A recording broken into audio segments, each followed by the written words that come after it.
Bismillahirrahmanirrahim. Hi everyone. So this is the third video about the pontifical ultrasound introduction, and we're going to talk about the gain, the depth, and orientation, and also the four types of the transducer movement. So let's do it. So another important principle is the principle of gain or resolution. So the function of gain in the butterfly is actually very easy. So you just need to slide your finger on the screen, right or left. So it's really very straightforward. So gain is basically how bright or dim the image is. So for example, in this first image here, as you can see, it's really most of the structure are really dark, so you can't really tell exactly this, where's the Morgan's blood vessel.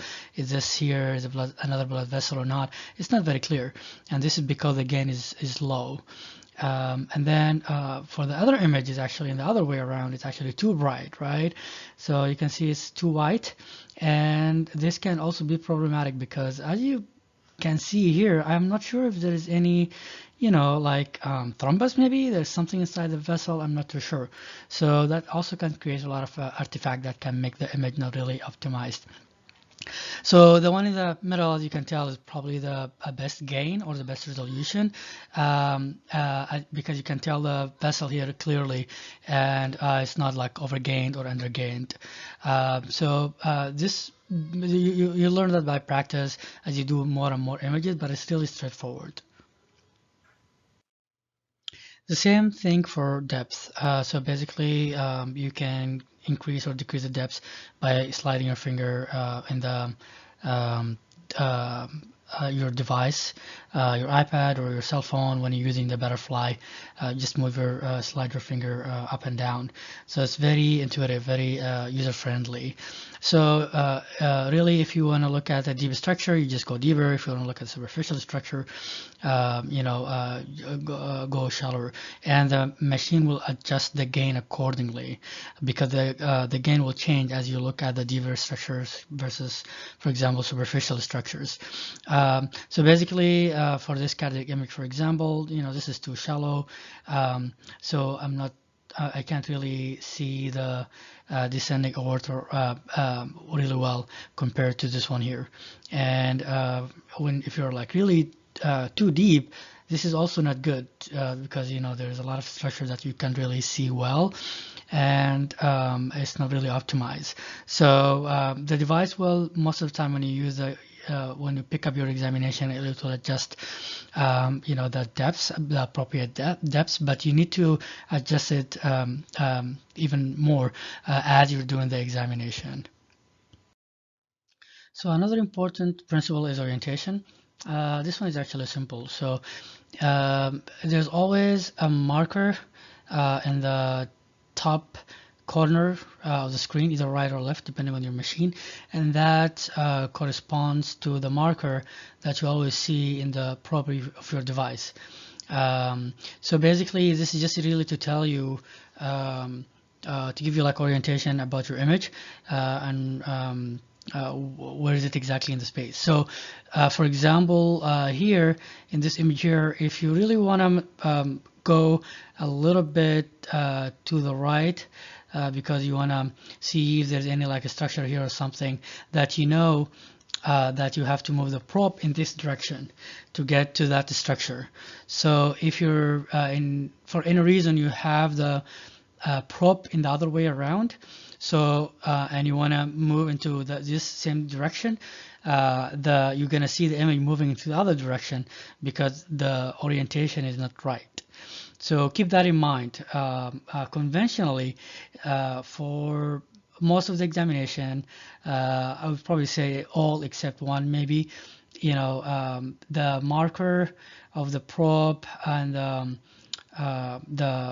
marker in the screen, it's usually the one in the screen is usually on the top left. But for some reasons, I don't know, someone just decided that probably we should make the cardiac view here a little bit different, and let's just make it, to the left. I don't know why, just conventionally. Cardiologists are special, I guess. But anyways, it's just keep that in mind when you're doing your exam. Always try to look at where your marker in the probe is and where the marker in the screen to be in the right orientation. So this one is simple as well. Um, there's 4 basic transducer movements.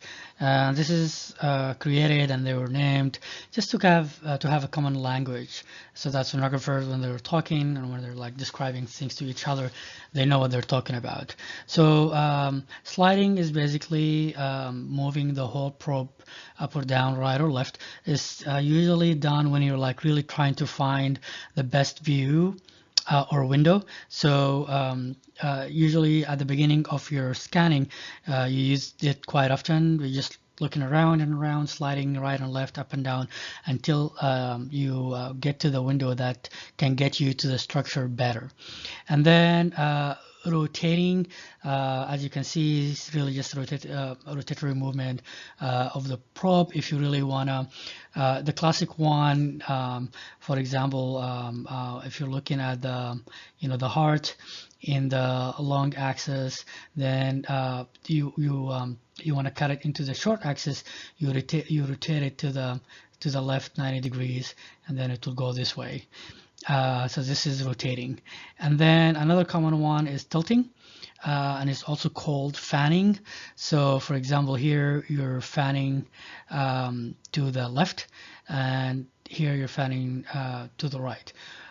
Or depending if the patient is in this side, then probably this is you're gonna tell the one who's doing the exam, fan to the patient right or fan to the patient left, to get to get to see another structure. So this is called tilting or fanning. And then the last one is rocking, which is basically similar to tilting, but you're really moving the probe into the other longitudinal axis. And it's also done to, if you want to like scan a structure or something, like the kidney or something, throughout its length. So these are the basic 4 transducer movements. So in line with talking about the transducer movement, I want to bring an important note here. So while you're moving your probe or transducer, try your best to get the probe perpendicular to the object that you're looking at, like these 2 probes here. This is really the position that's most likely is going to get you the best quality compared to this one here or this one here. So really the main goal maybe of the moving the transducer is really to try your best to get the ultrasound beams perpendicular to the object that you're looking at or the tissue that you're looking at to optimize the quality of your image.